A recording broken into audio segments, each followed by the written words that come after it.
제가 전공이 도요입니다, 도요새.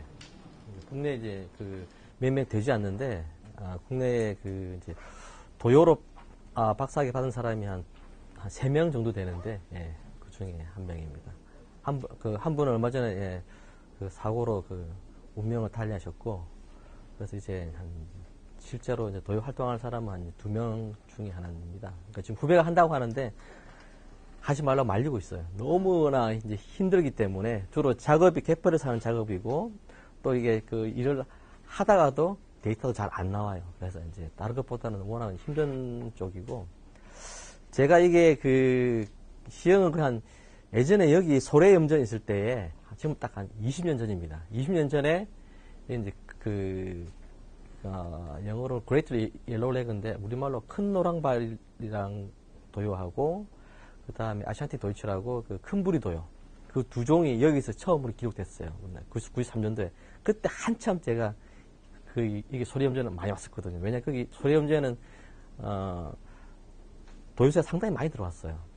그리고 또 희귀한 녀석들이 많이 와서. 그때 자주 왔는데, 한 20년 만에 제가 시흥은 지금 찾아온 것 같습니다. 예. 예, 저는, 예? 그렇네.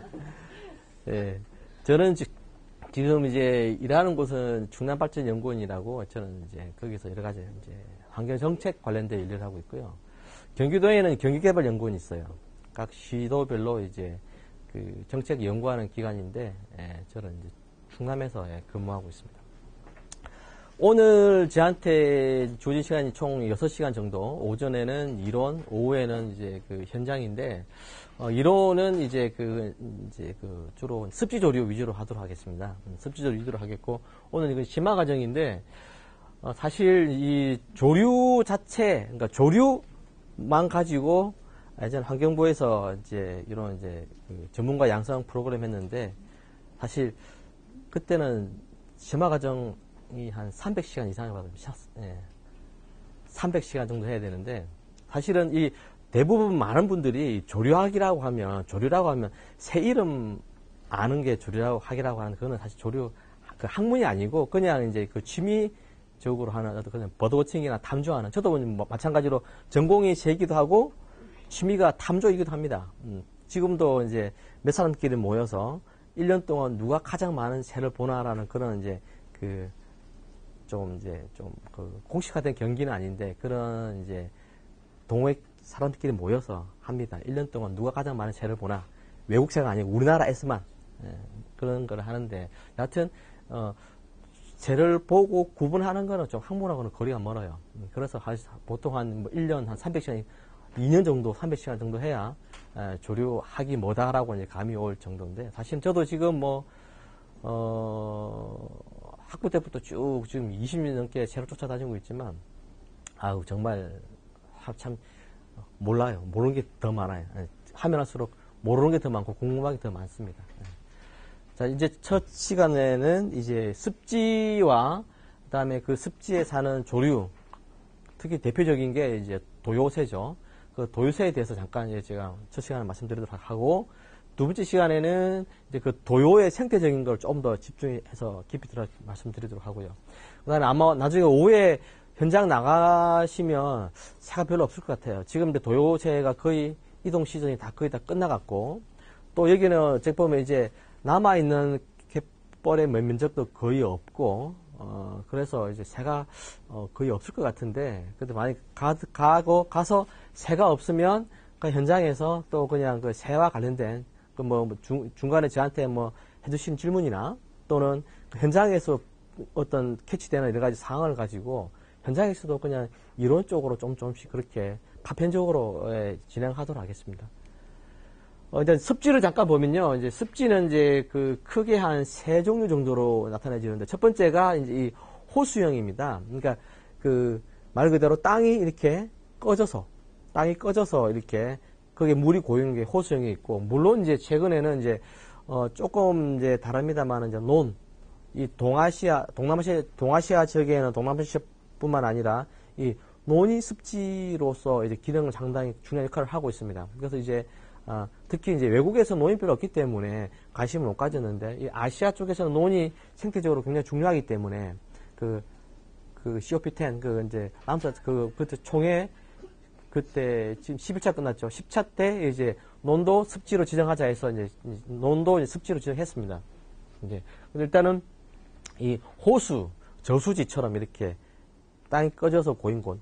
국내에는 대부분 다 저수지나 호수가 인위적으로 만든 거죠. 그 농경지의 어떤 그런 물 용수 확보 차원에서 만든 거고, 일부 이제 자연 침하적인 거, 흔히 말하는 그냥 뭐 늪이라고 하는 그런 곳이 있습니다. 예, 그런 이게 예, 땅이 패인 곳에 물이 고인 이런 호수형이 있고, 그 다음에 이제 하천, 그러니까 하천 주변에 이제 배후습지죠. 그러니까 물길이 장마 때 물이 찼다가 또 물이 빠지면 그곳은 이제 배후습지가 되는 거죠. 그리고 나머지 비가 안 오고 물이 안 지나가는 데는 그냥 좀 촉촉한 젖은 땅, 주로 이제 하변에 그런 게 많은데 국내에는 그런 게 거의 없죠. 국내에는 그런 하변 땅을 대부분 다 개간을 해서 이제 논으로 만들었죠. 그리고 또 큰 비가, 어차피 거기가 물길이기 때문에 큰 비가 오면 또 쓸려가죠. 그러니까 뭘 했냐면 이제 제방을 쌓아버린 거죠. 그러니까 사실은 이만큼이 원래 물이 다니는 길이었고, 이제 대부분 다 이제 이곳의 땅들은 이제 물이 항상 지나지 않죠. 장마철에만 지나는데 그 이외 시기에는 여기만 물 지나가지고, 그죠? 이 공간에다가 개간을 했는데, 그죠? 이게 논을 만들었는데 이게 물길이 치니까 결국은 이 공간에다가 뚝을 쌓아버린 거, 제방을 쌓은 거죠. 지금은 대부분 제방 주변의 논들은 옛날에 다 물길이었죠. 그나마 또 이곳도 항상 물이 있지 않죠.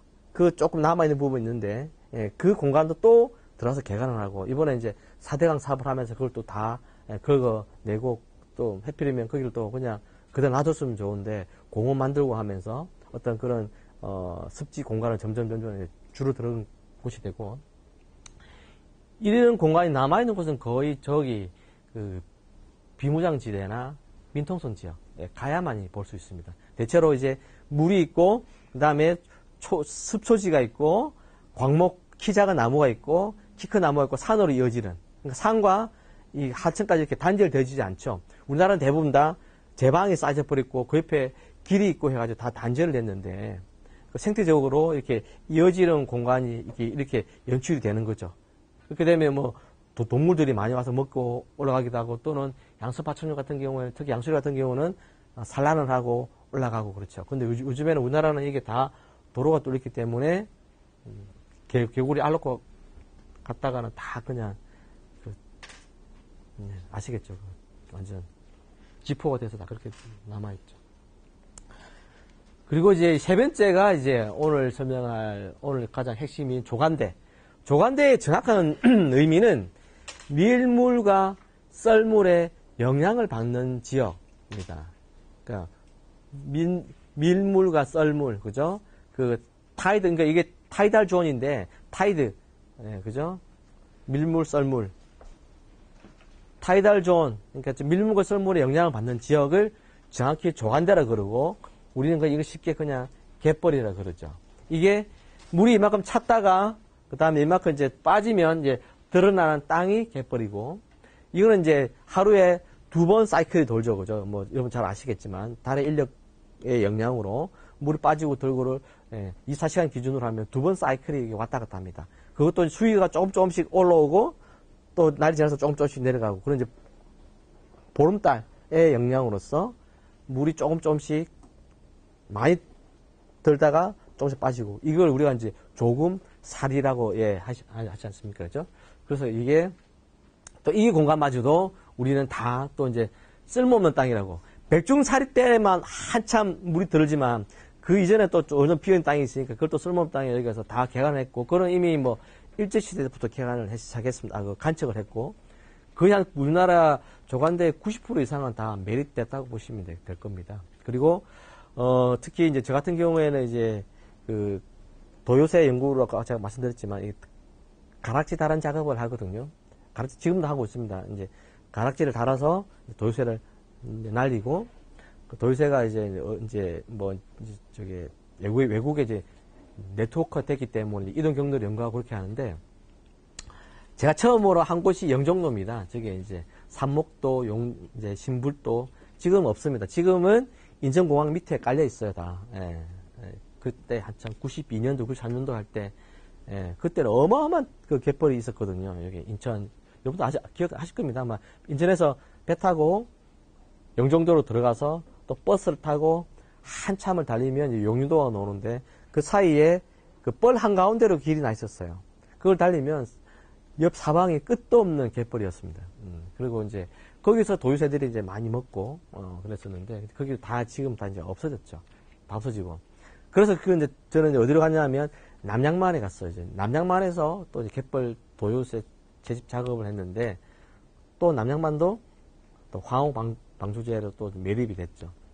그래서 할 수 없이 간 곳이 아사만 잠깐 들렀다가 아사만도 다 망가졌고, 그리고 이제 간 곳이 동진감, 흔히 지금 알고 있는 새만금. 새만금에서도 몇 년 작업을 하다가 또 거기가 또 막혔죠. 그러니까 지금 이제 마지막 간 곳이 이제 저기 서천 앞바다에 있는 유부도. 유부도에서 이제 그 도요새 밴딩 작업을 지금 하고 있습니다. 이제. 근데 그것도 상황은 좋지 않아요. 이제, 새만금 방조제가 막힘으로 해가지고 여러 가지 이 썰물과 밀물의 이 다이나믹, 이 역학적인 변화가 일어나가지고 이 영종도, 저기 유부도 쪽으로 이게 퇴적청이 바뀌기 시작했어요. 그래가지고 상당히 지금 문제가 더 심각한 상태입니다. 여하튼 가장 많이 우리나라 습지 중에 영향을 많이 받고 가장 위험에 처해진 곳이죠. 우리나라 갯벌이 이렇게 망가지는 해가지고 이 우리나라 나중에 제가 말씀드리겠지만 이쪽 루트로 지나가는 도요새 무리가 약 한 80만에서 100만 마리를 추정하고 있거든요. 그런데 특히 그 중에 이제 그 붉은 어깨도요가 새만금이 막히자마자 한 개체수가 한 30%가 줄어들었어요. 바로 멸종위기종에 올라갔어요. 국제적인 멸종위기종이 이제 물론 그 벌러너블이라는 등급이 있는데 이제 흔히 그부터 이제 멸종위기종이라고 지칭을 하거든요. 새만금 때문에 바로 멸종위기종이 바로 올라갔어요. 2, 3년 사이에 바로 올라갔습니다. 그래서 지금 호주에서는 말이 많죠. 그래서 이제 호주에서 있는 기업이 돈을 내서 우리나라 서천 갯벌 보존하려고 그러고, 또 독일 정부가 돈을 대서 또 유엔에서 또 결국 도요새 갯벌을 서천 갯벌과 도요새를 보존하려고 그래요. 이제 국내에서는 국내 정부에서는 관심이 없고, 지키자고 하더라도 뭐 이제 도롭다고 그러고 좀 창피한 일이죠. 외국에서 외국 자본이 들어와서 이제 보호하려고 그러니까. 자, 이제 습지에 이제 다양한 이제 여러분도 아시겠지만 생물들이 살고 있습니다. 이제 그리고 다양한 습지 유형에 따라서 생물들이 살고 있고, 또 습지에 따라서 다양한 수심별로 또 다양한 조류들이 살아요. 예를 들면 얘가 물닭입니다. 물닭 같은 경우에는 한 30cm 내외. 그러니까 얘 같은 건 좀 잠수를 좀 하는 녀석이죠. 그러니까 특히 물닭이 정도고, 뭐 여러분 잘 아시는 흰죽지 같은 녀석은 뭐 아주 깊은 물에도 살죠. 잠수를 하는 녀석이니까. 그리고 이제 핀테일, 그 고방오리 같은 경우에는 여러분 잘 아시죠, 그죠? 핀테일이. 고방오리는 아예 완전 묵은나무 쓰지 않습니까, 그죠? 묵은나무로 서서, 고방오리는 이제 이런 식으로 이런 여기가 이제 수심이고, 이제 이런 식으로 채식을 이제 먹기 때문에 대체로 이제 자기 몸에 닿는 곳에서 잠수를 해야 되겠죠, 그죠? 그러니까 이제 이 녀석들은 깊이가 약 한 2cm 내외 정도에 되는 거죠. 어펜딩이라 하는데 무너지는 거. 그 다음에 이제 헤드 언더 역할을 하는 게 이제 흔히 말하는 청동오리. 청동오리나 흰배 검정 같은 경우도 물론 간혹 이렇게 하기도 하지만, 대체로 쟤네들은 이게 몸이 이렇게 있으면 이제 머리만 이렇게 집어넣는 케이스죠, 그죠? 머리만 집어넣기 때문에 이제 이 깊이 정도를 선호하죠. 그리고 이제 흔히 이제 우리가 아는 외가리 종류들, 외가리나 중대백로 종류들이나 뭐 그런 애들은 약간 이제 물이 찰랑찰랑할 정도, 발목이 찰 정도의 깊이, 그러니까 한 10cm 내 정도 될 거고, 그 다음에 이제 도요나 또는 이제 깍도요나 그런 애들 종류 보면 일부는 이제 뻘에다가 깊이 박는 거죠. 이래도 물은 없어야 되고, 물은 없이 대신에 이제 뻘이 있어야 되는 거죠. 땅속으로 뿌리가 들어가기 때문에, 얘네들은 이제 뻘이 있어야 되는 거고, 마찬가지로, 이제 또는 민물도회 같은 경우는, 민물도회나 좀도회 같은 애들은 깊이 박지는 않지만, 표면에 있는 걸 먹는 녀석들이죠. 이래들은 수심은 없는 거죠. 이 수심이 마이너스, 뻘려야 되는 거고. 여하튼, 이런 다양한 수심, 다양한 환경이 주어져야 다양한 습지를 볼 수 있다는 거죠. 근데 지금 우리나라의 대부분 습지는, 이런 거 사라지고, 일정한 수심만 유지되는 것이죠. 4대강도 마찬가지였고, 또는 간척 사업으로 인해가지고, 뻘을 막아서, 고인물로 만들어버렸기 때문에, 지금은 이런 녀석들만 살기 좋은 곳이 됐죠. 깊은 물에 있는, 다양한 수심, 얕은 물에 있는 애들은 지금 대부분 다 사라졌습니다. 그러니까 특히 이제 제가 새만 말씀드리지만, 이러한 다양한 수심을 원하는, 특히 물고기는 더 타격을 받죠. 물고기는 특히 수심뿐만 아니라 물살 흐름, 또는 밑에 바닥이 뻘이냐, 모래냐, 자갈이냐, 그것도 우리가 그냥 쉽게 그냥 하산 구조로 그러는데, 또 그죠? 고인물이냐, 흐르냐. 그러니까 이 모든 걸 따지면 굉장히 물 공간은 경우에서 더 많아져요. 서식 공간이. 그 서식 공간 하나하나마다 다 특정 물고기가 살고 있거든요. 그러니까 물고기 종류는 정말 세분화되어 있어요. 서식지별로 더. 근데 이제 이걸 하나로 만들어버렸으니까 대부분 물고기들이 굉장히 치명적인 영향을 받았습니다. 그래서 우리나라 습지에서도 특히 이러한 새뿐만 아니라 수소곤충, 어류 다 사라져가고 있고, 그런 것 때문에 새들도 이제 굉장히 많은 또 그런 것들은 또 먹이로 삼고 있기 때문에 많이 영향을 받고 있습니다. 그래서 항상 지금 우리나라 국내에서 그 습지 생물은 상당히 위태롭게 처해 있고, 그래서 크게 대두되는 게 이제 논입니다. 논이 그 역할을 대신할 수 있다 했는데, 그렇지만 또 논도 마찬가지로 쉽지 않습니다. 우리나라는. 일본은 논의 어떤 그런 그 습지로서의 가치, 어떤 대체 습지로서의 가치가 높기 때문에 굉장히 연구를 많이 했어요. 일본은 논 습지에 대한 연구를 해서, 일본 논에는 약 한 5천여 종의 생물이 산다고 알려져 있거든요. 그 연구를 통해서 결정을 했는데, 국내는 아직까지 시도조차도 하지 않고 있고, 제가 작년에 잠깐 한번 해봤는데, 하여튼, 상당히 많은 생물들이 살고 있더라고요. 이제, 유기농 하는 지역에 가서 저서 무척추 동물부터 시작해서 쭉 조사를 해봤더니 상당히 많은 생물들이 살고 있습니다. 그래서 그걸 먹으러 또 새들도 많이 들어가고, 특히 이제 도요새도 많이 들어가거든요. 왜냐면 거기에 작은 또 조개들이 있어요. 또 논에 사는 조개들이 있습니다. 크기가 한 2, 3mm 내외, 굉장히 작아요. 그런 것도 있고, 하여튼 굉장히 많은 생물이 있기 때문에 들어가는데, 국내는 아직까지 거기에 대한 인식도 덜하고, 또 우리나라 논은 생산성이 가장 우선이기 때문에 비료나 약친 거에 대해서 너무 관대하거든요. 너무나 관대합니다. 그래서 사실 논이 우리나라에서는 좀 습지 역할을 해주기는 아직까지는 조금 멀죠. 그런데 이제 이런데 농경지의 생태적인 가치에 대해서 굉장히 많은 유럽이나 이제 특히 EU, 영국 중에서 상당히 많은 이제 제도적으로 굉장히 많은 연구를 하고 있고 정책을 많이 펴고 있어요. 그러니까 예를 들면 이제 영국 같은 경우에는 전체 농경지의 70% 정도가 생태적인 관리를 하고 있어요. 국가에서 돈 다 대주고 있고. 그러니까 어떤 특정 새를 위해서, 특정 생물을 위해서 이제 농법이나 어떤 또는 시기를 늦춘다거나 그런 걸 다 하고 있습니다. 전체 농경지 70%. 상당히 우리로서는 꿈과 같은 거지만 그게 생태를 위한 게 아니라 그게 바로 이제 농업을 위한 거기 때문에 그렇게 하거든요. 우리나라는 아직까지 갈 길이 아직까지 멉니다. 그리고 이제 요거는 이제 아까 제가 잠깐 말씀드렸듯이 이제 모래, 습초지, 키 작은 나무, 그런 이제 습지 주변에 있는 식생대에 따라서 또 다양한 새들이 있다는 걸 그림을 보여주는 거고. 그 다음에 이제 이거는 이제 다른 수업 시간에도 아마 하셨을 겁니다. 이제 갯벌 생성 과정을 보면 이제 곳이 있고 이제 만 있지 않습니까? 그죠? 만에서 대부분 다 이제 퇴적이 일어나죠. 곳은 대부분 이제 침식돼서 깎이죠. 깎인 게 이제 만에 쌓입니다. 그리고 하천이 있어야 좋다. 하천이 있어야 하천에서 여러 가지 물질들이 떠내려오고, 그죠? 그 퇴적물들이 떠내려옵니다. 그리고 완만한 경사.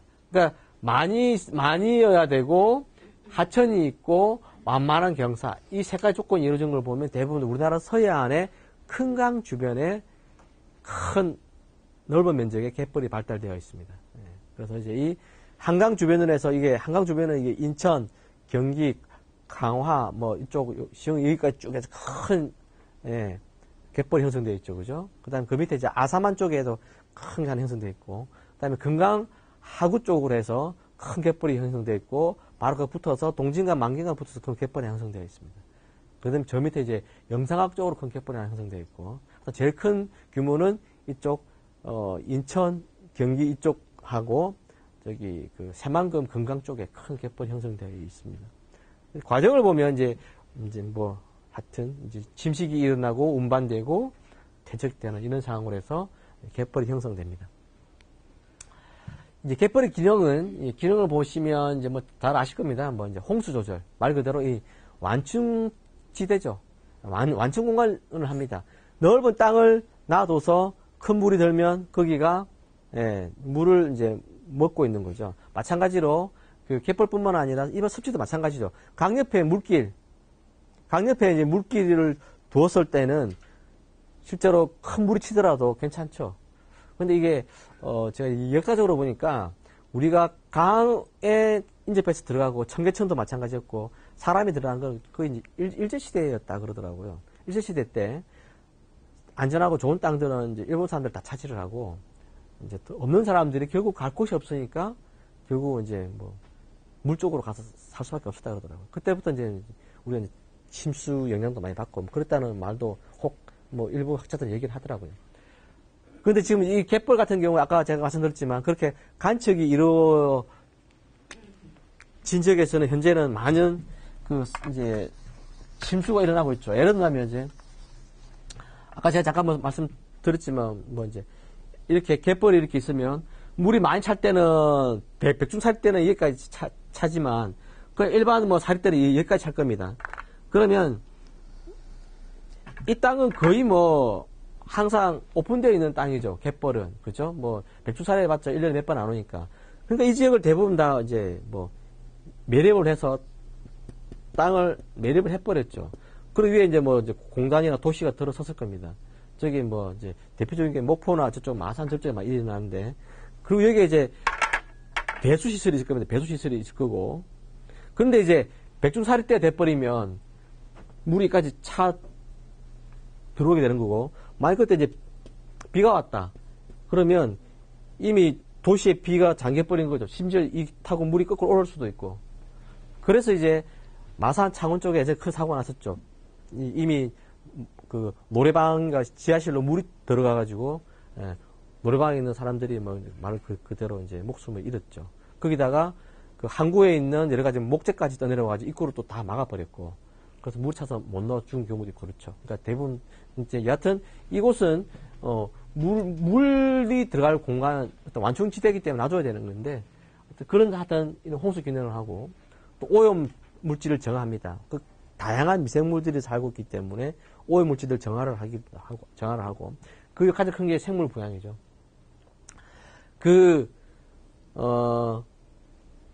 요즘엔 들어서 이제 그런 얘기를 많이 합니다. 국내에서는 이제 앞으로 이제 곧 시작할 겁니다. 시작할 건데, 아직까지는 이제 조금 그런 인식이 덜한데, 우리가 생태의 가치를, 이때까지는 그랬습니다. 어느 지역을 개발을 한다.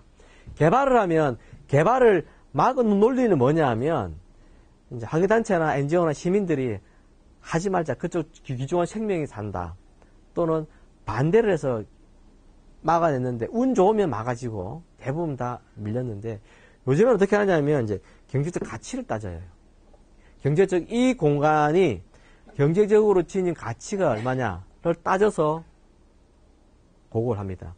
예를 들면 이게 지닌 가치가 개발 가치보다 높다면 개발하는 측에서는 비용을 대야 돼요. 엄청나게 펀딩을 돈 주고 사야 돼. 그 생태적 가치를. 그래서 그걸로 딴 곳을 또 보존한다지 하지. 우리는 지금 그런 논리 전혀 없죠. 예를 들면, 그래서 이제, 물론 이제 그때 가치 계산 어떻게 하냐면 실제 실물 가치. 그게 막 산이면 나무 가치나 풀 가치, 나물, 뭐 버섯 그런 것들 가치 플러스 잠재 가치 그런 것들이 없었을 때에 그네들이 할 수 있는 예를 들면 뭐 산이 가지는 물 정화 기능, 그죠? 또는 공기를 발산하는 그 비용, 그 플러스 뭐 하냐면 이제 주변 사람들 설문을 해요. 내가 이 땅을 지키고 이 땅을 보존하는데 내 같으면 한 달에 얼마 정도, 1년에 얼마 내가 기부를 하겠다. 그걸 해서 가치를 평가를 합니다. 그렇게 해서 근데 그게 실물 가치에 20%로 안 된다고 지금 학자들은 보고 있거든요. 여하튼 이제 그런 경제적인 가치로 해서 개발과 그 논리를 따지는데 그렇게 해서 진행을 하는데 여하튼 최근에는 이런 경제적인 가치가 상당히 많은 이제 옛날보다는 굉장히 많은 이제 과학적으로 객관적으로 접근할 수 있는 근거가 많아요. 예를 든다면 꿀벌의 가치 한 10조에서 40조예요. 꿀벌의 가치. 그게 왜냐하면 그 실제로 일어나고 있거든요. 꿀벌이 사라짐으로 해놔가지고 직접 사람이 나무에 올라가서 실제로 우리 비닐하우스에서는 이렇게 하죠. 이렇게 비닐하우스에서는 이렇게 하지만 그게 아니고 실제로 네팔이나 히말라야 쪽 가면 실제로 이제 사람이 나무에 올라가서 이 과수 수분을 다 해줘야 돼. 벌이 없어져가지고 이제 같은 그런 가치. 그러니까 벌이 없으면 수분을 이제 사람이 해야 되니까 그런 가치 되는 거죠. 요즘 점점 현재 가치가 더 올라가요. 옛날보다는 더. 여하튼 그렇게 했을 때에 우리 옛날 데이터입니다만은 전 세계 모든 지구상에 있는 모든 국가가 경제 활동을 통해서 만들어낸 경제 활동 해서 총 생산량은 1년에 한 뭐 18조에서 20조 달러니까 20조에서 뒤에 곱하기 뒤에 공을 한 3개 정도 더 붙여야 되겠죠. 그죠? 예, 그럼 한 2만 2만 조가 있나요? 예? 조담이 뭐죠? 1000조가 있을 테니까 경인가요? 그죠? 그럼 한 뭐 20경 정도 되겠네. 근데 생태의 가치는 38조 달러예요. 지구상의 생태계가 만들어내는 경제적 가치는 1년에 38조 달러예요. 지구상의 모든 국가들이 경제활동을 통해서 만드는 부가가치가 훨씬 더 높아요. 근데 그 격차가 지금 더 벌어질 거예요. 그 중에 가장 많은 비중을 차지하는 게 하구나 갯벌이에요. 왜냐하면 이런 기능, 특히 이런 거기서 만들어내는 여러 가지 이 어족 자원들, 지구상에 굉장히 많은 제일 비싼 땅이 이 땅입니다. 이 땅. 바로 이 갯벌이에요. 지구상에 제일 비싼 땅이. 그런데 그걸 우리나라는 이미 지금 다 망가뜨려 버렸죠. 다 망가뜨려 버렸어요. 그 제일 비싼 땅을 제일 싸구려 공단 만든다고. 제일 싼 공단 만든다고 다 없애버렸어요. 그리고 이제 그거 보면 참 진짜 열불나죠. 정말 어처구니가 없어요. 근데 이제 그렇게 해서 만들어낸 나중에 제가 따로 제가 말씀드리겠지만 거기서 창출되는 경제적 가치는 일부 사람이 다 가져가는 거예요. 일부 거기다 그냥 그 투자했던 자본가들만 가져가는 거죠. 그런데 그거를 거기서 공유할 수 있는 모든 재원은 다 우리 건데 모든 온 국민이 공유해야 될 공공의 재산이고 공공자산이에요. 그거를 오히려 더 싸구려 딴 땅을 만들어서 거기는 그거를 한쪽으로 다 가져가 버리죠. 그거는 굉장히 그거는 범죄죠. 범죄죠. 지금은 별로 그렇게 뭐 힘의 논리는 가겠지만 나중 되면 아마 현재 우리 모든 국민들이 의식이 깬다면 내 거 내놔라 돌려내놔라고 해야 돼요. 그걸 또 웃긴 게 폐단이식이 뭐 시야도 마찬가지고 모든 또 막은 데는 물이 썩고 하면 또 그 비용은 또 우리 돈으로 해야 돼요, 또. 자, 이제 그 서해 쪽에 갯벌을 보시면 상당히 많은 곳이 있고 넓은 면적이 있습니다. 이제 특히 이제 우리나라 서해 쪽이 중국에는 이제 요런 데 발달되어 있고 하여튼 이제 최근에는 우리나라 여기 다 거의 다 매립 다 됐죠. 근데 안타깝게도 우리나라 새만금이 세계 최대 규모의 대역사를 바꿨다. 자연을 극복하고 최대 규모의 방조제라고 자랑해서 했는데 지금은 밀렸어요. 중국한테. 중국 이 지역이었나? 예, 새만금보다 더 커요. 세계 최대가 됐어요. 예, 세계 최대가 됐어. 지금은 이제 그걸 내셀 곳도 없어요. 이제 그게 새만금은. 그 새만금이 정말 저는 기억합니다. 그 가면 나중에 그 유사한 사진 보여드릴게요. 정말 하늘에 도요새가 덮어요. 제가 가장 많이 봤을 때는 그 붉은 어깨 도요 10만 마리를 봤어요. 10만 마리. 한꺼번에 뜨는 10만 마리. 어마어마했어요. 제가 그 도요 밴딩을 하다가 밤을 새면 너무 많이 잡히면 이제 밤을 새벽에 12시, 1시부터 작업한 게 아침 7시, 8시까지 작업을 해야 돼요. 너무 많이 나가지고. 일보다 그냥 날 죽여도 안 달고 날 죽여도 하면 새벽에 탁 동틀 때 몇만 마리가 머리 위로 확 지나갑니다. 도요새가. 그 도요새 날아가는 그 바람에 제 머리카락이 날릴 정도로 머리 위로 확 지나가거든요. 어마어마한 곳이었는데 다 지금 없어졌죠, 애들이. 지금은 이제 중국이 또 그렇게 일어나고 있습니다. 중국이. 그래서 이 루트를 지난 애들은 지금 가장 큰 타격을 받고 있어요. 지금 개체수가 지금 점점 급감하고. 지금은 이제 우리 때문에 없어졌는데 이제는 이제 중국까지 이제 해서 가장 지금 안타까운 실정입니다. 우리나라를 보시면 이제 대부분 다 이렇게 중요한 곳에 이렇게 강화도, 영종도, 대부도, 아산만, 남양만, 홍원리, 저기 이제 궁평리, 저쪽에 서산, 간척 앞에 금강, 만경, 동진 이렇게 쭉 있습니다. 이거는 이제 중요한 곳이 있고, 그다음 이제 갯벌의 생물들을 보면 이제 뭐 갑각류 아시겠지만 이제 데카포다 즉 이제 개가 이렇게 있고 바로 갯벌에서 규조류로 이제 이렇게 먹습니다. 갯벌 표면에 있는 이제 조류, 이제 LG, 그죠? 규조류, 갈조류, 남조류 같은 그런 걸 먹고, 칠개, 제일 흔한 게 칠개, 농개, 밤개 되겠죠. 이쪽 서해안 쪽에서, 이쪽에서는 이제 칠개가 제일 많더라고요. 칠개. 그 다음에 저쪽에 이제 강화도 쪽에 일부 공간은 지금 없어졌어요. 굉장히 농개가 많았어요. 저쪽 동막리. 제가 이제 학부 때부터 주로, 원래 학부 때부터 이제 논문 쏘러 간 지역은 저는 이제 강화도 저쪽 동막리 쪽에, 여차리 쪽에서 많이 했었어요. 원래는 영종도에서 하다가 영종도가 이제 없어져가지고, 강화도 쪽에서 많이 했었는데, 그쪽에 농기가 많았는데 농기가 지금 다 사라졌어요. 영종도 개발 사업 하면서, 뭔지 모르겠지만, 심정입니다. 제가 추측인데, 근거는 없어요. 또, 뻘이 다 죽어버렸어요. 바뀌어버렸어. 그러면서 이제 농개랑 또 다른 개들도 확 사라져버렸는데, 여하튼, 그렇습니다. 칠개, 밤개 아시죠, 그죠? 앞으로 가는 게 밤처럼 생긴 녀석이고. 가긴 가는데 옆으로 다 가더라고요. 얘는 물론 주로 앞으로 다 가요. 예. 그리고 이제 뻘떨콩개, 농개가 있습니다. 잘 아시겠죠? 많이 보셨죠, 그죠? 농개 보셨을 거고. 그다음 다모류. 다모류가 뭐냐면 이제 흔히 말하는 이제 갯지렁이죠. 갯지렁이. 이 다리 이게 털이 많다 해서 다모류인데 갯지렁인데. 그래서 보시면 이제 이게 이제 배설을 한 거죠. 배설이라고 하죠. 수로 이제 모래죠. 얘가 육상 생태계에서 에너지를 전환시켜서 에너지를 만들어낸 녀석은 이제 식물이죠, 그죠? 식물이 태양 에너지, 그러니까 태양에서 에너지 오면 태양 에너지를 이제 광합성을 통해서 유기물로 만들죠. 일반 동물들은 이렇게 햇빛 쬐다고 살 수 있는 건 아니죠, 그죠? 유기물이 있어야 되지 않습니까, 그죠? 그것을 하는 게 육상 생태계에서는 가장 에너지를 만들어내는 녀석이, 그러니까 생물이 먹고 살 수 있는 어떤 그런 에너지를 만드는 녀석은 식물이 되겠고, 이런 이제 갯벌에서는, 바다에서는 이런 이제 규조류, 남조류, 이런, 그죠? 이게 갯벌 표면에 이런 게 있죠, 그죠? 얘네들이 그 에너지를 만들면, 이걸 개가 먹고, 갯지렁이 먹고, 숭어도 이렇게 다 긁어먹지 않습니까? 숭어도 이걸 다 긁어먹죠.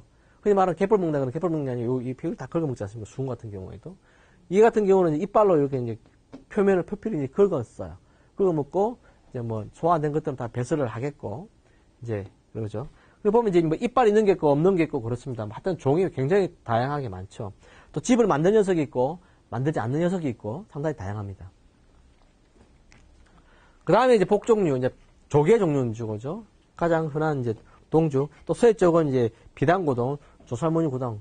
예전에도 이런 것도 상당히 많았는데, 저는 항상 이게 갯벌 작업하러 나가면 이제 어떨 때는 이제, 뭐 어떤 내용을 주로 많이 하냐면 그런 것도 합니다. 예를 들면, 제가 학부 때 논문이 뭐냐면, 이제 실제로, 저기, 강화도 갯벌이 얼마만큼의 도유로 먹여 살릴 수 있나.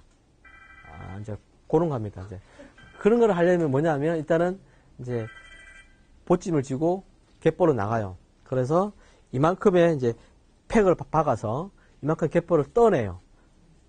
떠내면 그렇게 한 이제 하루에 몇백 개를 떠내거든요. 그거 누구 하나 자원봉사자 한번 데리고 왔더니 하나 뜨고 그냥 나가버렸어. 너무 힘들다고. 근데 그런 걸 몇백 개를 뜹니다. 몇 개를 떠서 그걸 다 이렇게 또 채를 다 쳐요. 그걸 어디 치느냐 또 바깥으로 끌고 나와야 돼요. 육지로. 왜냐하면 갯벌 물이 빠졌기 때문에 칠 데가 없죠. 채를 또 다 쳐서 조그마한 눈금에 있는 샘물까지 다 찾아냅니다. 그리고 걔네들을 이제 소화를 시켜서 에너지를 계산을 해요. 그러면 도유새들은 또 이제 하루에 필요한 에너지들이 그 계산해서 이제 그 갯벌이 얼마 정도의 도를 먹여 살 수 있냐 그 계산을 할 때 하는 건데 주로 그때는 이런 것들이 상당히 많았어요. 요즘에 갯벌 걸어 나가면 거의 없습니다. 볼까 말까. 옛날은 깔렸어요. 바닥에. 지금 다 없어졌죠. 동죽 먹지도 않았죠. 그죠? 동죽은 안 먹었습니다. 예. 그냥 조개 취급도 안 했고. 네. 근데, 예? 그렇죠. 그것도 못 먹죠. 예. 지금은, 조도 안 먹었을 겁니다. 저도 그때. 그때 예를 들면 또, 채취하다가 나가면 맛도 상당히 많았거든요. 강화도 앞에 몇 차례 가면 맛이 정말 많았습니다. 그런데 맛은 이제 하나도 구경도 못하고. 그래서 제가 이제 목마르면 아주머니들이 갯벌에 계속 나갔으니까, 하도 갯벌에 있으니까, 물 들기 전까지는 갯벌에 있으니까 아주머니들이 이제 조개를 맞춰 주십니다. 그래서 저는 바로 그냥 고펠에다가 맛만 넣고 바로 그냥 끓여버리거든요. 씻을 데도 없으니까. 그러면 이제 뽀얀 국물이 나오죠. 그죠? 그러면 이제 그 앙금만 가라앉히고, 이제 그 국물 마시고 그랬거든요. 그런 기억이 납니다. 어마어마하게 많았는데, 아주머니들 그냥 다, 예? 예. 맛있었죠. 왜냐면 이제 나가면 이제 김밥을 사가지고 이제 사서 이제 들어가도 먹으려고 김밥을 딱 넣으면 단무지에 있던 색소가 밥으로 다 번져가지고 먹기 싫어져요. 신내도 나고 아침에 6시, 7시에 나갔는데 1시쯤 돼서 이렇게 보면 먹기 싫어지거든요. 땀들을 흘리고 그럴 때 그냥 요런 이제 국물 마시고 그랬죠. 그 맛. 근데 동죽은 안 먹었어요. 아무리 배고파도. 그런데 요즘에 동죽도 없죠. 다 없어졌습니다. 그 다음에 이제 민치기도 많았고, 그 다음에 이제 흔히 말하는 우리 골뱅이라 하면서 큰 것으로 우렁이도 상당히 많았죠. 좁쌀무늬 고동은 이제 흔히 그 물고기나 그런 그 사체들을 그 청소하는 역할을 했었죠. 얘들도. 다 요즘에는 보기가 쉽지 않습니다. 지금도요? 개체수가 조금 많이 늘어난 것 같아요. 그렇구나. 민지인 같은 경우. 알겠습니다. 그 다음에 이제 어류가 뭐 아시겠지만 물고기들 있고 이제 일하는 이제 뭐 쏙 있을 거고, 여러 가지 이제 그 다음에 이제 그리고 이제 이런 그 기초적인 생태 기반 생물들을 이제 먹는 최상의 포식자인 이제 드디어 이제 오늘의 주제인 이 새가 나왔습니다. 새. 특히 저새 있죠, 그죠? 그 다음에 이제 뭐 노랑부리 백로, 이거 백로도 있고 특히 이 노랑부리 백로 상당히 많았는데 그 이동 시기에는 뭐 한 200마리 보는 건 쉬웠어요, 그냥. 이동 시기에는 한 뭐 100단위, 200단위는 늘 볼 수 있었어요. 늘. 근데 요즘에는 그런 대규모는 안 보이죠. 그리고 이제 그 석범류 도요새가 있습니다. 이 도요새를 이제 영어로는 이제 뭐 웨이더라고 하기도 하고 쇼보드라고 하기도 합니다. 주로 유럽 쪽에서는 웨이더라는 표현을 많이 쓰고 웨이더. 웨이더라는 뜻이 뭐냐면 첨벙첨벙거린다는 뜻이에요. 물가에서 첨벙첨벙거린다는 웨이더라고. 흔히 가슴장어 있죠. 낚시꾼들이 어부들이 쓰는 가슴장어. 그것도 영어로 웨이더라 그래요. 하여튼 물가에서 건이는 첨벙첨벙 하는 거를 석검녀라고 그러고 우리도 참 어려워요. 한자가 건이를 섭이고 그러면 우리가 가금할 때 그런 이제 금자인데 이것도 건이를 섭이에요. 그 석검녀라고 우리는 석검류고 이제 유럽 쪽에서는 웨이더, 북미 쪽에서는 쇼보다라고 그러고 근데 쇼보드랑 웨이드랑 또 조금 틀려요. 쇼보드는 이제 갈매기까지 들어가기도 하고, 또 웨이드는 백로 정도 넣기도 하고 그래요. 조금 두 개가 비슷하지만, 그냥 통칭하지만, 엄밀히 따지면 또 조금은 다릅니다. 쇼보드는 그냥 해안은 쇼잖아요. 쇼보드. 예. 쇼보드로 쓰기도 하고, 웨이드로 쓰기도 하고. 이제, 우리나라 도요물대새는 이제 흔히 말하는 석검류는 그냥 우리나라 말로는 이제 도요물대새라고 하죠. 우리가 도요물대새라고 그러는데, 한 60여 종 정도가 있습니다. 예, 물대새가 있고, 물대새과가 있고, 호사도요, 도요과. 한 60여 종 정도가 있고, 그 다음에 이제, 다양한 이제 부리 형태에 따라서, 그러니까 먹이에 따라서 부리 형태가 조금씩 차이가 납니다. 그죠? 그 다음에 이제 흔히 여러분 잘 아시는 이거, 마도요 종류 같은 경우에 불이 상당히 아끼게 키웠죠. 그죠? 키웠고. 그 다음에 이런 이제 조개 먹는 녀석들은 불에 두툼하죠. 특히 또 얘 같은 경우는 조개를 이렇게 벌려서도 먹기 때문에 상당히 부리가 단단하고 그렇습니다. 그 다음에 이제 이런 물대새 종류들은 대부분 다 표면에 있는 걸 많이 먹기 때문에 부리가 짧죠. 대신에 눈이 큽니다. 얘네들은 움직이는 녀석들을 잘 잡아먹기 때문에 대부분 새들은 이게 새의 신경계에 가면 더 깊이 할 수는 있는데 새의 눈은 얕은 대부분 새들을 보면 움직임에 상당히 민감해요. 그러니까 새한테 접근하기 제일 좋은 방법이 가만히 있으면 돼요. 가만히 있으면 접근을 잘 해요. 근데 이제 조금만 움직이면 굉장히 민감합니다. 움직임에 민감한 시신경 구조를 가지고 있어요. 네. 그 다음에 이런 턴스톤, 영어로 하면 턴스톤, 돌을 뒤집는다. 얘가 바로 꽃가도요죠. 꽃가도요 영어 이름이 턴스톤이거든요. 돌을 뒤집어요, 얘는. 돌을 뒤집어서 돌 밑에 있는 개나 여러 가지 생물들을 먹거든요. 가슴을 밀기도 하고 부리를 밀기도 합니다. 걔네들은 이제 이렇게 하기 좋게끔 이제 생겼죠.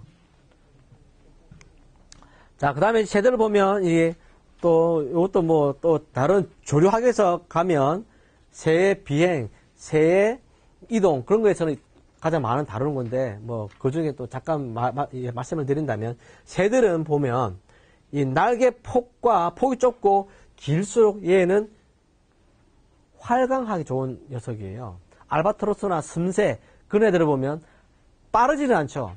빠르지는 않지만 에너지를 덜 쓰고 장거리 비행하는 녀석들이에요. 알바트로스 같은 거를 보시면 한 번도 날짓을 안 하고 그냥 수면 위로 이렇게 날아갑니다. 이렇게. 그리고 맹금류 애들은 속도가 나게끔 되어 있는 쪽으로 발달되어 있죠. 여하튼 얘는 속도 나는 쪽이고 옆으로 길면 이거 대비 요게 길면 길수록 활강하는 녀석들입니다. 하여튼 도요를 보면 중간 사이즈입니다. 중간 사이즈예요. 중간 형태예요. 장거리 여하튼 그래도 이동 속도보다는 장거리 쪽이 좀 더 가까워요. 그 다음에 이동 경로를 보시면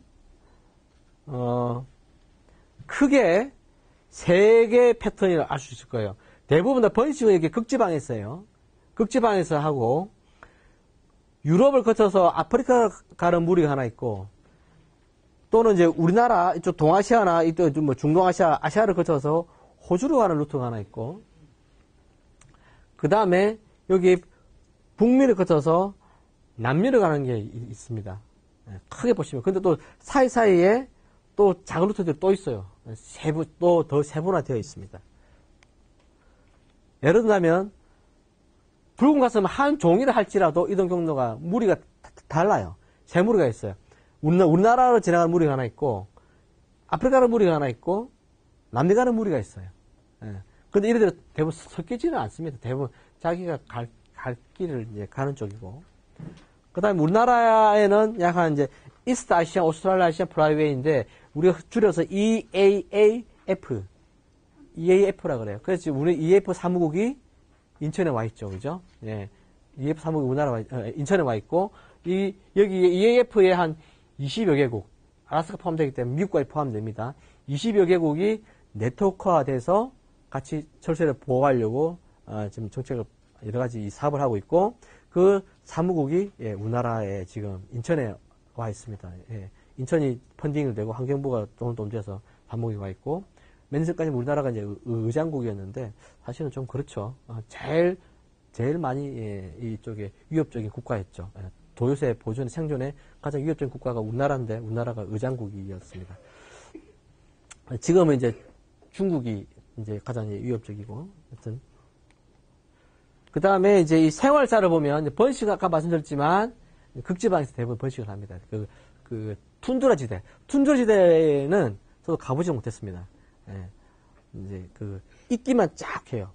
툰드라 밑에 이제 다리가 쭉쭉 뻗은 산림지대가 있죠. 그죠? 그 툰드라 지대가 이끼만 쫙 해요. 근데 거기는 사실 접근이 거의 어렵습니다. 이제 헬기를 타고 접근해야 되는데, 또 헬기가 또 너무 또, 예, 뭐 1년에 몇 대씩 추락한다 그러더라고요. 워낙 낡은 헬기가 많아서. 상당히, 예, 접근하기는 쉽지 않습니다. 그 다음에 이제 월동지는 주로 호주나 동남아 쪽에서 월동을 합니다. 그 다음에 중앙기착지가 이제 우리나라 서해 갯벌이고, 이동 거리를 보면, 우리나라 기준입니다만, 보통 우리나라에서 또 북쪽 가고 우리나라 남쪽으로 가니까 대체로 한 10,000km 이상입니다. 10,000km. 10,000km 이상을 이제 이동을 하게 되는 거죠. 그 다음에 이제 번식제 모습입니다. 이렇게, 이제, 이때는 이제 그렇게 만져도 그렇게 다들 상관이 없다 그래요. 예.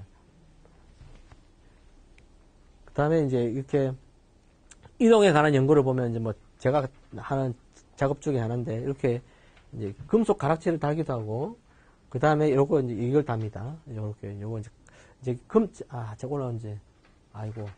항상 제 차에 실려 있는데, 나중에 실을 때 보여주려고 그랬는데, 얼마 전에 제가 세차를 한다고 빼고 안 실었네. 세차를 그걸 하는 1년에 한 2번 연중에 했었는데, 그걸 빼고 안 실었다. 예. 이제 이게 금속이 있고, 이 칼라가 있죠. 그죠? 이 금속에는 뭐가 적혀있냐면, KPO, 광화문 우체국 사산번호가 적혀 있어요. 예, 광화문 우체국 KPO 코리아 돼 있습니다. 그 다음에 사산번호가 있고, 그 다음에 얘 050 해서 몇 번, 이 고유 번호가 있어요. 그게 뭐냐면, 이거는 얘 개인 주민등록번호를 제가 줬어요. 달아줍니다. 그러니까 만약에 누가 외국에서 주로 이제, 러시아나 호주에서 작업을 많이 하는데, 가락지를 보고 주소가 있으니까 연락을 합니다. KPO, 050 몇 번을 어디서 잡았다. 잡았을 당시에 길이가 어떻다. 설명을 해주면, 우리 회신해줍니다. 그 녀석은 내가 언제, 어디서 단 녀석이다. 그때 다뤘을 때 어땠다. 그걸 알면 뭘 되냐면, 얘 수명도 알 수 있어요. 얼마 최근에는 한 12년 만에 발견이 됐어요. 얘 12년을 사는구나 알 수도 있고, 여기서 단 녀석이 끝까지 가는구나도 알 수 있고, 그렇지만, 단점이 있어요. 잡아야 돼. 이게 잡힐 확률은 1%도 안 돼요. 0.3%예요. 거의 돌아오긴 돌아와요? 예? 제가 돌아오긴 돌아와요? 네, 다 와요. 왔다 갔다 하는데 1,000마리 달면 3마리 발견돼요. 그러니까 너무 어려워요. 잡기가. 그러니까 이걸 리캡처해야 하는데 프로 저 녀석이 잡힐 확률이 낮아요. 그래서 고안한 게 뭐냐면 이걸 단 거예요. 이거를. 근데 이거는 뭐가 단점이냐면 국가별로 다르거든요. 근데 이거는 개체 인식이 안 돼요. 그냥 얘는 이런 식으로 달아줍니다. 약속 아까 이제 20여 개국 네트워크가 되어 있고 이렇게 이제 가락지를 달아줍니다. 왜냐하면 모든 나라가 같은 색깔 달아면 헷갈리죠, 그죠? 그래서 고유 색깔을 달아줍니다. 뉴질랜드는 흰색, 호주는 색깔이 좀 많아요. 워낙 대륙이기 때문에. 그 다음에 우리나라는 오렌지와 흰색을 답니다. 원래는 우리가 이게 이렇게 됐어요. 오렌지나 흰색이었어요. 원래는 위가 오렌지, 아래가 흰색이었는데 만약에 돌쇠 물에 놀다가 잠겨보세요. 어디 꼴 헷갈려요. 흰색이 있지 않습니까? 그죠? 그러면 뉴질랜드 거랑 같게 돼요. 그래서 처음에는 이게 오렌지였었는데 호주에서 반대했어요. 우리가 원래는 오렌지 흰색을 하려고 했어. 오렌지 흰색. 그랬더니 호주가 반대예요. 만약에 이렇게 됐을 때에 자기들 오렌지를 헷갈린다 이거예요. 그래서 우리가 흰색 오렌지를 했는데 뉴질랜드가 그렇게 크게 반대를 안 하더라고요. 그래서 우리는 이제 지금은 흰색 오렌지로 하고 있어요. 색깔 2개로 하고 있어요. 이렇게. 그래서 이제 그 다음에 이걸 달고. 근데 이게 단점이 뭐냐면 아까 말씀드렸듯이 국적만 알 수 있어요. 쉽게 말해서. 주민번호로 민증은 몰라요. 얘를 정확히 알아야 얘가 언제 태어났고 수명이 어디고 얘가 어디 왔다 갔다 아는데 지금은 이제 이거는 쌍경으로 보이니까 색깔은 이제 국적만 알 수 있는 거죠. 아, 얘 호주 북서쪽에 단 녀석이 이쪽으로 왔네. 또는 뭐 호주 남부에 단 녀석이 이쪽으로 왔네. 그거만 알 수 있는 거라. 근데 쟤가 언제 태어난 녀석이고 그렇죠? 그런 걸 전혀 몰라요. 이게 잡혀야만이 알 수 있는 거야. 이게 그죠? 그래서 이제 지금 이제 이렇게 갖고 이제 이 작업을 저도 지금 계속 하고 있어요. 이제 근 한 20년 넘게 이 작업을 하고 있어요. 새들은 대부분 다 학습을 조금 거의 없다고 보시면 돼요. 왜냐하면 새는 태어나자마자 바로 자기 사회 인원으로서 개체로서 이렇게 살아야 돼요. 사람은 20년 넘게 뒷바지를 해줘야 사람 구실을 하지만 새는 나오자마자 바로 새 구실을 해야 돼요. 왜냐하면 안 그러면 다 잡아 먹히거든요. 이 주변에 천적 소굴이에요. 바로 잡아 먹혀요. 어마어마하게 무섭습니다. 이 새들은 경쟁 속에. 예를 들면 제가 지금 제 집 앞에 조그마한 새집 하나 달아놨는데 거기 알을 넣고 이제 관찰하고 있는데 벌써 다른 새가 와서 알을 깨버려요. 먹는 것도 아니고 깨버려요. 왜냐? 그 알이 놓으면 내 새끼가 경쟁을 해야 되고, 즉 뭐냐면 이 재원은 한정적인데 네 새끼까지 넣으면 내 새끼 못 먹인다 이거야. 남의 알까지 깨버려요. 먹는 것도 아니고. 심지어 그렇게 가져가는데 그 천적 어떻게 했어? 천적은 들어와서 알을 먹어버리죠. 이 치열합니다. 눈 잠깐 돌리면 바로 낚아채서 먹어요. 새들 나가서 한번 보세요. 계속 먹이만 찾는 게 아니라 계속 살펴요. 날 잡아 먹으려 온 놈 없나? 내 먹이 어디 있나? 계속 이거예요. 24시간 경계만 하고 있어요. 그렇기 때문에 학습이 이루어질 수가 없어요. 대부분 다 머릿속에 본능으로 갖고 나와요. 이게 이제 본능이에요. 그러니까 새들은 학습이 일부 되는 거는 뭐냐면 소리, 아빠 소리 따라서 흉내내는 거. 이거는 약간 학습이고 나머지는 다 가지고 나와요.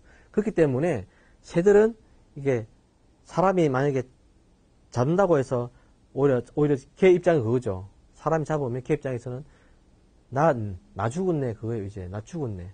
새를 만약에 우리가 논문에 놓으면 새를 만약에 제가 이렇게 잡아봤다 1시간을 잡았다 이러면 걔는 스트레스 때문에 체중이 급감을 해버려요. 그럼으로써 얘는 호주까지 러시아를 가야 되잖아요. 그죠? 하루가 지체돼요.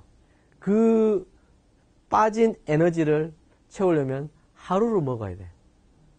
그 스트레스가 엄청나게 잡혔을 때 걔 입장에서는 바로 생존이 달린 문제이기 때문에 바로 굉장히 그래서 우리도 잡자마자 빨리 달아서 날려줘야 돼요. 스트레스 엄청 심지어 어떤 새들은 죽기도 합니다. 바로 죽어버려요. 잡히면 바로 심장마비로 죽어버려요. 잡으면 심장이 콕콕콕콕 뛰거든요. 혈압이 엄청 올라가요. 그래서 빨리 놔줘야 돼요. 저희들도. 그래서 저도 굉장히 많이 신경을 쓰는 부분이거든요. 또 웃긴 게 하루 지체되면 번식을 못할 수도 있어요. 그렇기 때문에 굉장히 위험한 작업이에요. 그래서 저희들 빨리 놔주려고 한 이유가 길들진다기보다는 그런 위험성 때문에 그렇습니다. 걔한테 엄청 스트레스예요. 그래서 대부분 다 새들은 부모나 동종 나를 안다는 그런 거는 뭐냐면 인플트 된 경우도 있고 또는 이제 그걸 각인이라 그러는데 태어나자마자 보는 개체 또 일부 좀 지나서 하는 거 그때를 벌써 동종 의식을 느끼거든요.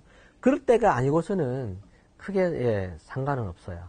그렇지만 웬만해서는 제가 새를 잡지 마라, 소리 내지 마라, 뛰지 마라, 날리지 마라 하는 이유는 뭐냐면 새한테 에너지를 뺏으면 안 되니까. 특히 새들은 날 때 에너지 소모가 굉장히 커요. 그러니까 특히 알을 낳을 때 에너지 소모가 제일 크고 그 다음에 날 때예요. 그 다음에 날 때인데 날면 에너지 소모가 되거든요. 그러면 심지어 걔네들은 누가 끼 때마다 밥상 차려주는 게 아니잖아요. 그죠? 지가 먹고 살아야 돼요. 그러니까 에너지가 잘못하면 그냥 굶어 죽는 수도 있어요. 또는 굶어 죽기 이전에 힘 빠지면 천적까지 잡아먹힐 수 있어요. 우리는 아직 천적인 개념이 없는데 심지어 제가 아시는 분이 이제 호랑이를 좋아하시는 분인데 시베리아에 호랑이 탐사를 갔어요. 그분은 이제 그 호랑이 보호구역 들어가서 한 달 동안 혼자 살았는데 그분이 몸소 체득하고 왔어요. 그분은 거기서 들은 거라 사냥꾼도 호랑이한테 잡아먹힌 적이 있거든요. 잡아먹혔다기보다는 그냥 죽임을 당했어요. 갔을 때에 사냥꾼들이 새끼를 잡았는데 며칠 있다가 호랑이가 마을에 내려와가지고 그걸 복수를 했나 봐. 그 사냥꾼을 물어 죽이고 막 그랬어요. 그 시절에 갔기 때문에 그분 혼자 밥 먹다가도 부서 소리만 나면 막 밤에 잘 때도 잠을 못 잔 거라. 혹시라도. 심지어 가장 취할 때가 똥 눌 때. 똥을 안 눌 수 없잖아요. 그죠?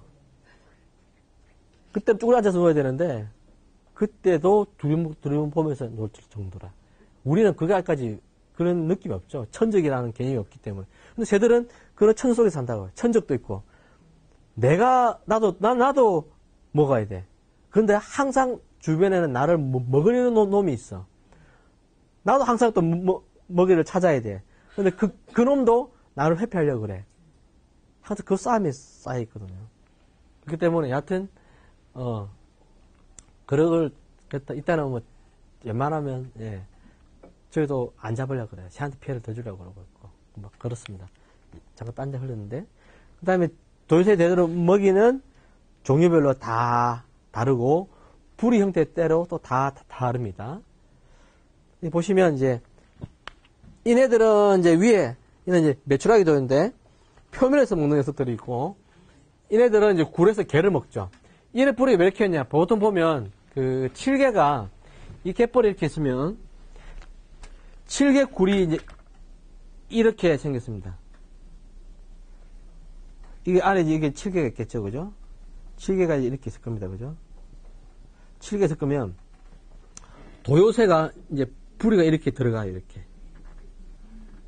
도요새뿌리 이렇게, 그래서 이렇게 집어서 꺼내는 거예요. 실제로, 깊이 들어가면 또 못 꺼내요. 쫓아가서 갓 들어갔을 때 끄집어내요. 끄집어내서 이렇게 해서 잡았죠, 그죠? 그 다음에 다리를 잡고 털어요. 털면 다리가 끊어지겠죠. 또 딴 쪽 다리 잡고 털어요, 끊어져요. 그러면 요 이제 몸통만 먹어요. 몸통만 이제 통째로 삼킵니다. 새 소화기를 잠깐 말씀드리면, 지금, 그래서 사실 이게 뭐 300시간 이상을 해야 되는 건데, 새 소화기를 잠깐 말씀드리면, 새는 이빨이 없죠, 그죠? 이빨이 없어요. 왜 이빨이 없냐면, 이빨이 있으려면 턱뼈가 있어야 돼. 턱뼈가 있으면 무게가 나가요. 그러면 나르는데 지장이 있어요. 나르는데 힘 더 들겠죠. 에너지 더 많이 소모되겠죠. 그래서 새들은 이빨이 없어요. 이빨이 없고, 대신에 뭐가 이게 씹는 역할을 하냐면, 흔히 여러분들 아시는 닭똥집. 닭똥집이 새 위에 위. 그게 똥집이 아니고 똥이 드는 게 아니고 사실 그게 위입니다. 위. 그게 우리는 위가 거의 얇죠, 그죠? 위에 근육이 얇습니다. 근데 새들은 두꺼운 근육으로 되어 있어요. 그래서 그게 그 전율한 데서 이제 소화액이 진한 소화액이 나와요.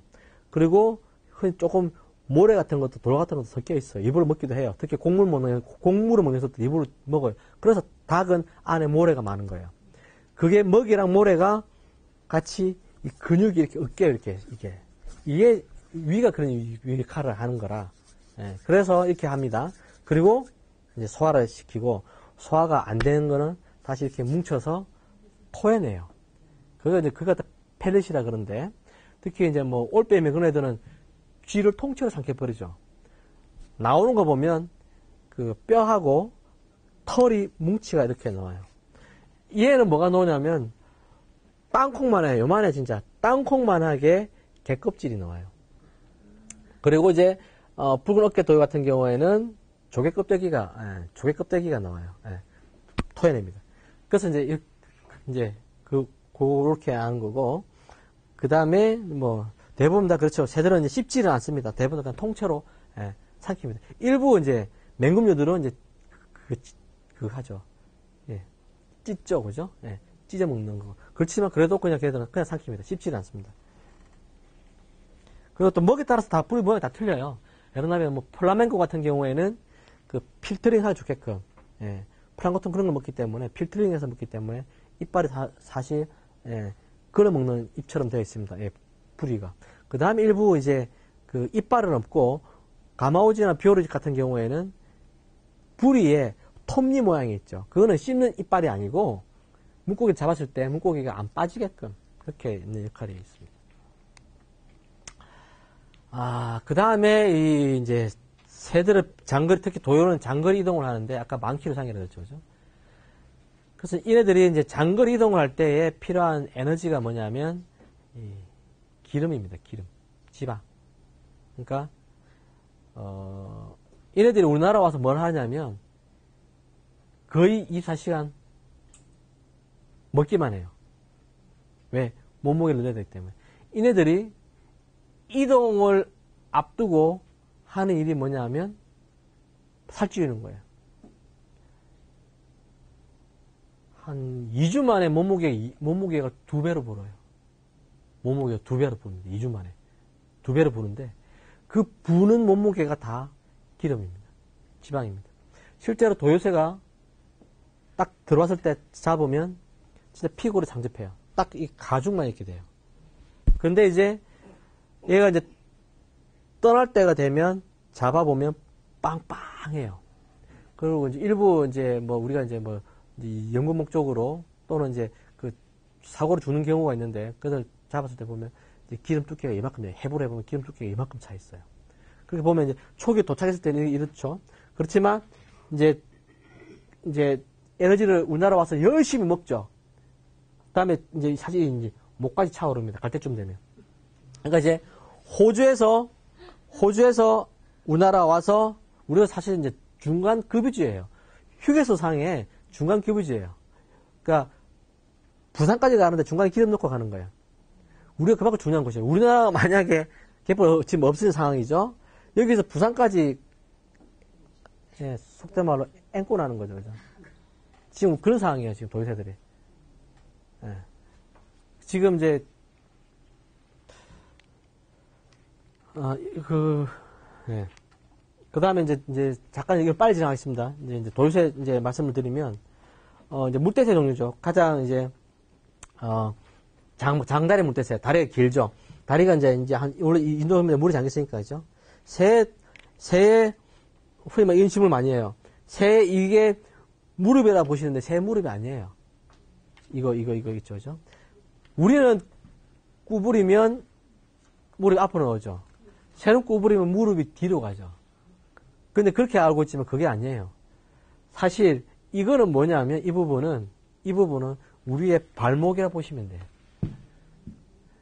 우리의 발목이고 우리의 발목에 발가락 사이에 이 공간이 있죠, 그죠? 그게 이거라 보시면 돼요. 우리의 이 부위는 여기 안쪽에 있어요. 이게 새 무릎이 아니에요, 사실은. 새 구조적으로 봤을 때. 그래서 이제, 하여튼, 얘는 다리가 길어서 장다리 물대새. 그 다음에 이제, 이런 이제, 또 자세히 보여주려고 한 거고. 그 다음에 왕눈 물대새. 눈이 크죠? 특히 물대새들은 눈이 큽니다.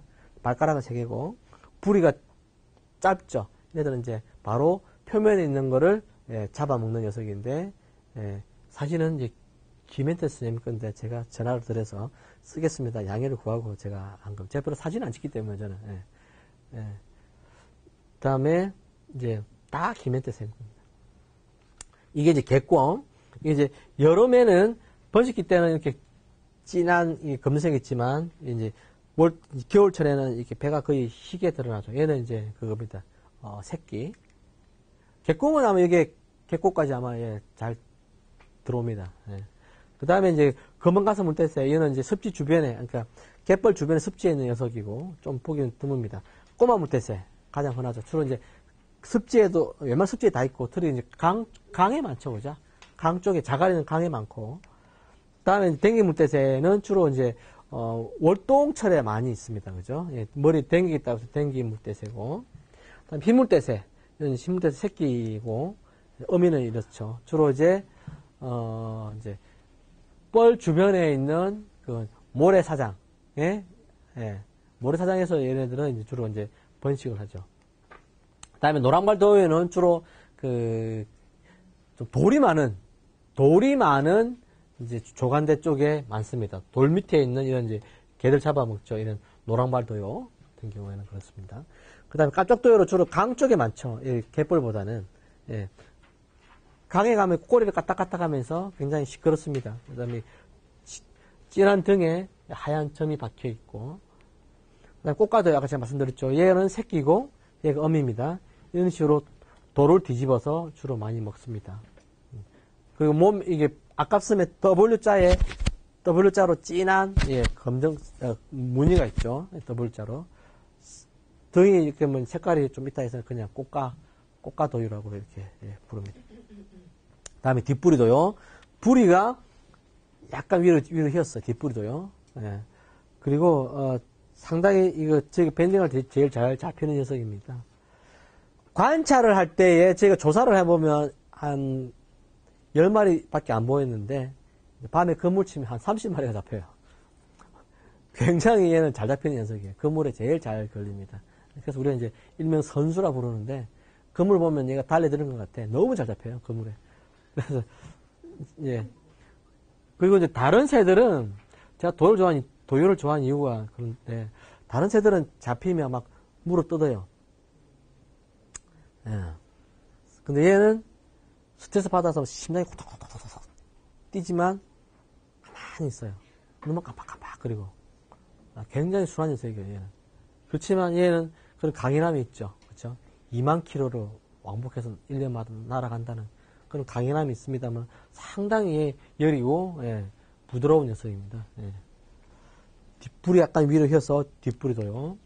그 다음에 이제 민물도요. 이 민물은 이제 여름에는 배가 까맣지만 이제 겨울 되면 이제 배가 흰색으로 이렇게 됩니다.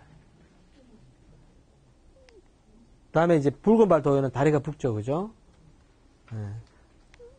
다음에 이제 붉은 어깨 도요는 여름 기세에 보면 이렇게 어깨 쪽에, 예, 붉은 점이 있다 해서 붉은 어깨 도요고, 네, 그렇습니다. 얘는 아까 조금 번식기 좀 덜 됐기 때문에 붉은 기운이 없죠. 이게 이제 멸종위기종으로 이제 올라갔습니다. 네. 다음에 이제 붉은 가슴도요. 가슴이 붉다 붉은 가슴도요인데, 새만금 갯벌에 도요가 이렇게 많았어요. 이 이제 특히 염전에 가면 진짜 성냥갑, 예전에 성냥 있지 않습니까?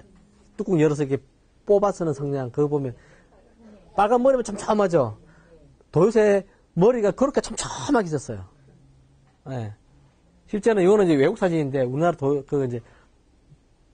아예 이제 밀물이 들어왔을 때 도요새가 날 데가 없으니까 염전으로 다 날아 들어옵니다. 예, 그때의 성냥갑처럼 머리가 그랬어요. 엄청나게 많았습니다. 지금은 볼 수 없죠. 이제, 예, 아마, 예, 지금 너무 아쉽습니다. 이제 우리 후손들은 이제 그런 거 다시는 볼 수 없을 거고, 도요새를 아예 볼 수 없을 수도 있겠죠. 그 다음에 삑삑도요. 그 다음에 새청다리도요. 청다리도요는 약간 다리가 약간 이제 노란색이거나 약간 좀 이제 녹색 기운을 띱니다. 청다리보다는 얘는 좀 부리가 작고 직선이에요. 이런 이제 안락도요는 주로 이제 논에 많이 오는 녀석이고, 이제 여러분 잘 아시겠지만 안락골이 맞아요. 이제 갯벌 쪽에서 있는 가장 대형 맹곤입니다. 얘는 이제 그물에 걸리면 그물을 다 찢어버리고 나가요. 아침에 가면 이만큼 그물에 이렇게 구멍이 뚫어져 있어요. 워낙 몸무게가 많이 나가기 때문에, 예, 잡아도 막 묵직합니다. 힘이 감당할 수가 없어요. 예. 얘는 이제 우리나라에서는 이제 멸종위기종으로 보존하고 있고, 주로 개를 먹죠, 개. 그 다음 좀도요. 도요 중에 제일 작은 사이즈고, 이렇게 갯벌 위에서 이렇게, 예, 먹는 거죠. 그 다음 중부리도요는 아래 부리가 휘었습니다만 그렇게 많이 휘지는 않았어요. 예. 중간쯤 휘었다가 쉽게 생각하시면 돼요. 아랫골에 마저는 불이 여기까지 휘었죠.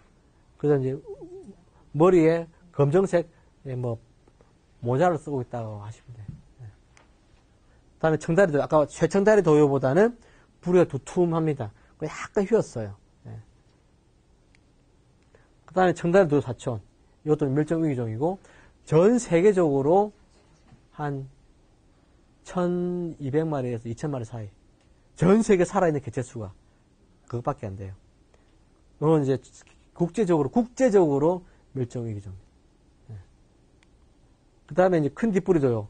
아까 뒷부리보다도 덩치도 크고, 부리가 이제 위로 올라간다고 해서, 큰 뒷불이 도요라고 부릅니다. 번식기가 되면 이제 배가 빨개져요. 그 다음에 학도요고, 얘도 다리가 빨간 특징입니다. 이건 번식기 때, 비번식기 때. 번식기 때 색깔이 검정색으로 변합니다. 그 다음에 흑꼬리도요. 꼬리 끝이 검다리에서 흑꼬리도요입니다. 얘는 이제 부리가 직선입니다. 그 다음에,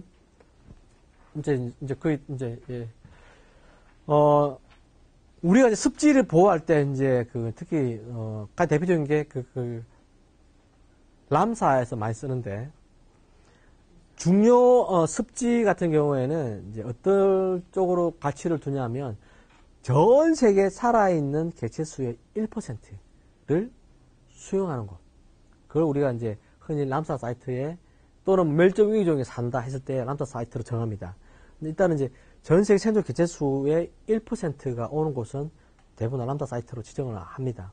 그래서 이제 대부분 그런 의미로서 전 세계 1% 오냐 안 오냐가 그 서식지가 중요하다 안 좋냐를 판단을 해요. 이제 우리나라에 이제 습지 도해묵대에서 오는 곳 중에 보호지구 우리나라에서는 하나도 없어요. 북한은 하나, 둘, 셋, 넷, 다섯, 6개가 있고, 중국도 하나, 둘, 셋, 넷, 다섯, 여섯, 7개가 있고, 우리나라에는 옛날에 지금 없어진 이미 이 기관이 없어졌어요. 임업연구원이라는 데서 이미 그 기관도 이제는 없어졌어요. 물론 산림과학으로 바뀌었지만 그 업무가 없어졌거든요. 우리나라는 그냥 없다고 보시면 돼요. 우리나라는 보호구역 하나도 없어요. 북한도 있는데. 그런데 우리나라에서 한번 볼까요? 전 세계 생존 개체수 1% 오는 지역, 낙동강 하구입니다. 낙동강 하구에서는 이런 4종이 옵니다. 좀도요, 새각도요, 그죠? 이런 식으로 오고, 그 다음에, 앞에도에도 여러 종이 오고, 순천만에도 여러 종이 옵니다. 그죠? 뒷부리도요, 그죠? 여러 녀석들이 옵니다. 동진강 보세요. 한 종이 아니에요. 1% 이상의 개체수로 온 녀석이 한 종이 아니고 10종이 넘어요. 동진강. 만경강도 마찬가지예요. 한 종이 아닙니다. 금강하고도 마찬가지고, 이는 이제 봄, 가을 이제 이동 시기를 나타낸 겁니다. 그 다음에 서산, 대부도, 아산만, 남양만, 영종도, 일대 다, 강화도, 한 종이 아니고 여러 종이 옵니다. 전 세계 생존 개체수 1%가 아니라 전 세계 생존 개체수 5%를 보더라도 강화도, 남양만, 아산만, 금강, 만경강, 동진강은 이렇게 많은 종들이 와요. 특히 검은머리 묵대새 같은 경우는 전 세계 생존 개체수의 20%가 와요. 그 다음에 일부 이런 흑꼬리 도요나, 흑꼬리 도요나, 또는,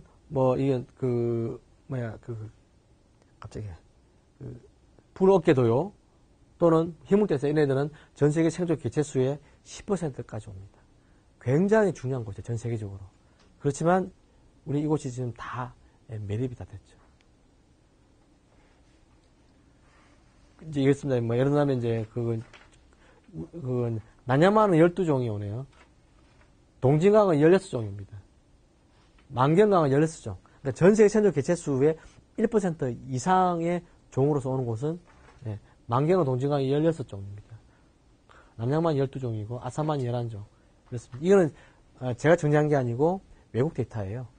외국에서, 물론 저도 저 데이터를 낼 수 있지만, 저는 이제 제가 정리했다기보다 외국에서 저렇게 알고 있다는 거 보여드리려고 한 거예요. 이제 그렇지만 우리나라에서는 전혀 정책에 반영되지 않습니다. 우리나라 중요 서식지 이렇게 중국의 중요 서식지고 우리나라 중요 서식지 이렇게 빽빽히 밀집되어 있죠. 전 세계의 평가 기준으로 봤을 때 우리는 이렇게 밀집되어 있어요. 중국은 띄엄띄엄 있고 이 넓은 면적이 띄엄띄엄 있죠. 우리 이렇게 보세요. 다 중요한 곳이에요. 우리나라는. 그렇지만 이곳이 다 매립이 다 됐어요. 대부분 다 일제시대 때부터 많이 됐고, 60, 70년도 됐고, 가장 많을 때가 이 사이에, 이 10년 사이에 엄청나게 일어났죠. 그냥 25% 이상이 전체 감소가 됐습니다. 그 이후에 가장 큰 거는 지금 이제 그 새만금이고. 이제 지금 10시 반인데요. 한 이제 10분 정도 쉬었다가 10시 40분에 다른 또 자료 하나 더 보도록 하겠습니다.